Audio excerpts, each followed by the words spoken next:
So I have a question for you. Are you tired or are you tired? Like the kind of tired that a nap does not touch, like at all, right? Because lately I've been hearing it from just about everyone.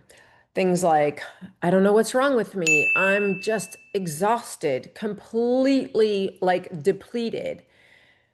That doesn't help. I know it hits me way harder than it ever has before, but it's actually not the whole story.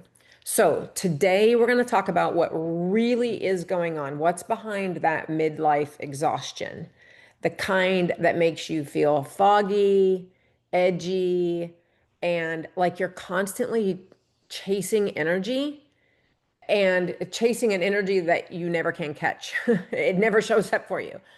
All right, so let's start here.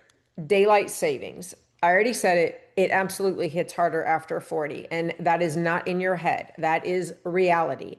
When you were 25 or so, losing an hour of daylight meant, like grabbing a pumpkin spice latte and just moving on, right? At 50 or older, and for a lot of us, this happened even earlier than 50, but it feels like your entire circadian rhythm just like filed a complaint against your body. And that's because your cortisol rhythm, your body's built-in alarm clock, it starts shifting in midlife.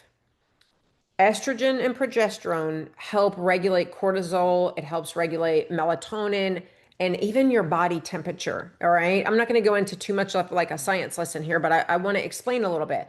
So, when those hormones start fluctuating, and for some of us, it feels like they fluctuate like the stock market, then your cortisol rhythm gets all confused.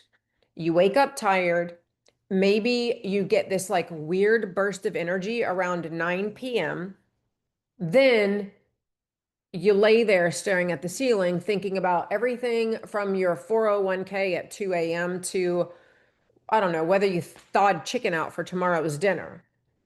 So, yes, absolutely. Shorter days and darker mornings can make you feel off, but your hormones are what make it feel like, I don't know, like jet lag, extreme jet lag every single day. But here's the part that most women miss. That fatigue is not just physical, it's also emotional overload. Think about what midlife actually looks like, right? You're probably juggling a ton of things, maybe aging parents and caretaking for them, either part time or full time. You're juggling probably grown kids who still need you, work stress, relationship shifts, maybe even some of your own health changes. Well, that is not just being busy. That's totally different from the busy that we used to think of when we said, "Oh my gosh, I've got so much going on." That is more like a chronic mental overload. And your nervous system feels it. So when that mental weight then combines with hormonal changes and poor sleep, your body basically says, nope, powering down, I'm out. All right.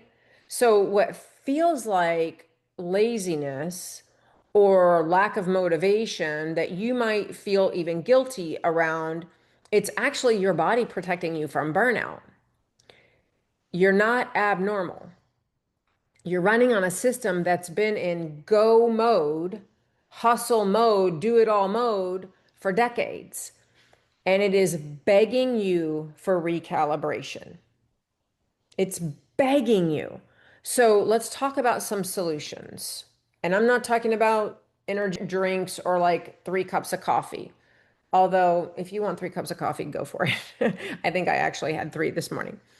But here are some things that actually work. Okay. Scientifically based, proven things that actually work. Number one, get sunlight in your eyes within an hour, at most within an hour of waking up. Even if it's cloudy outside, because I know some of you are like, oh, the time of year that you're listening to this episode is most likely, if you're listening when it's been released, it's probably cold outside. Doesn't matter. Get natural light. Sunlight is best, but natural light in your eyes within an hour of waking up, even if it's cloudy outside.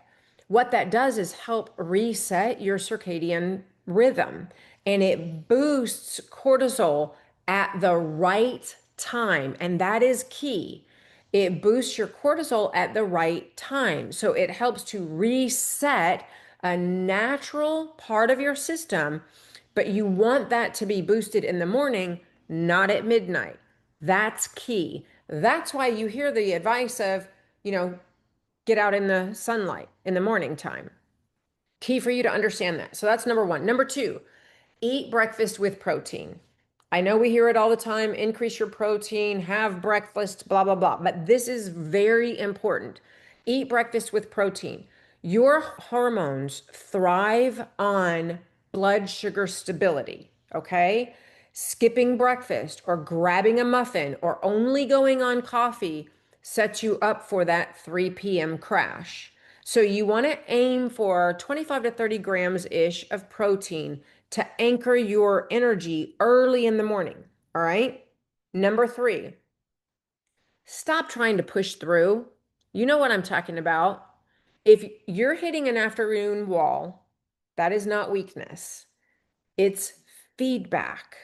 It's information. It's data. I bet you have a job where you think about what is the information that comes in that you use to make decisions about what you need to do next.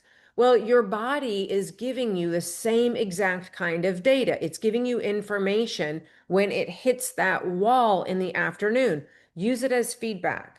Stop trying to push through that wall, that exhaustion. Instead, take 10 minutes, take 5. If you're like, I'm so busy, I can't take 10 minutes, then take 5. But take a few minutes to move, get up out of your chair, walk around, breathe, or just take a few minutes to not think. I know that is almost impossible, right? But take a few minutes to not think. Close your eyes and think about laying on a beach. That's what I do. That I know you're thinking about something, but you're thinking of something pleasant. You are not trying to push through that exhaustion wall that you've hit. You'd be amazed at how often women in my coaching programs discover that rest, not restriction, is what actually is a huge help to rewiring their metabolism. Of course, the customized strategy that we're giving them is doing a big part of that. But sometimes they come in and they even try to take their customized nutrition and workout approach that we give them and push, push, push through.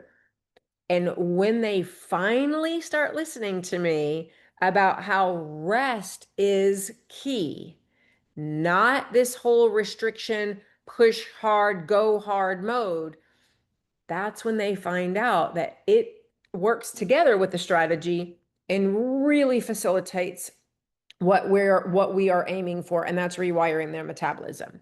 All right. And number 4, and this is my favorite tip. Check your friggin' self-talk. Because saying to yourself, I'm so tired 20 times a day, guess what? That teaches your brain to stay tired. And this is not like woo-woo shit. It is science. So try shifting from, oh my gosh, I'm so tired, I'm exhausted. Try shifting that to something like, you know what? I'm giving my body what it needs, and it needs a recharge right now. I'm taking 5. You don't have to fake energy. You can stop reinforcing depletion. It's not fake it till you make it, but it's stop trying to push through and reinforce this exhaustion and fatigue that takes you to complete depletion. All right. Now, so that's some of what will work. Here's some of what does not work. Over exercising when you're already fatigued, skipping meals, chasing hacks that keep your body in stress mode. You cannot out discipline, out supplement a dysregulated system. You have to retrain it slowly and consistently and with a little grace. Now, here's an even bigger truth. Fatigue is not just a sign that something is wrong. This goes back to the feedback part that I talked about earlier. Fatigue is not a sign that, or just a sign that something is wrong. It's a message that something needs attention. It's information. Midlife is not about powering through. It's about tuning in. It's about becoming aware to the point that you are tuned in. Your body is not being dramatic. It's being honest with you. And the women who actually start to feel better, who get that spark back, who drop the fat weight, who have energy, they aren't the ones who are trying to motivate their way out of exhaustion. They're the ones trying to learn to respect the season that you're in. So if you're dragging this week, take a breath. Turn your face toward the sun, even if it's cold outside. Eat a freaking real meal and stop treating rest like it's a reward. It is not. It's part of your health strategy. Got it? All right. So that's your quick reminder that this fatigue is not your fault, but it is your responsibility. And it is your opportunity to recalibrate. All right. If this hit home, if you're like, oh my gosh, I so needed this, share this with another woman who's been saying that she's so tired lately too, because chances are she's not lazy either. She's just overdue for a new rhythm, just like you. All right. Thanks for being here. And maybe go take that nap, guilt-free nap, or just a few minutes to sit in a chair and take a couple of deep breaths. Thank you for being here, and I will see you right back here next time. Bye.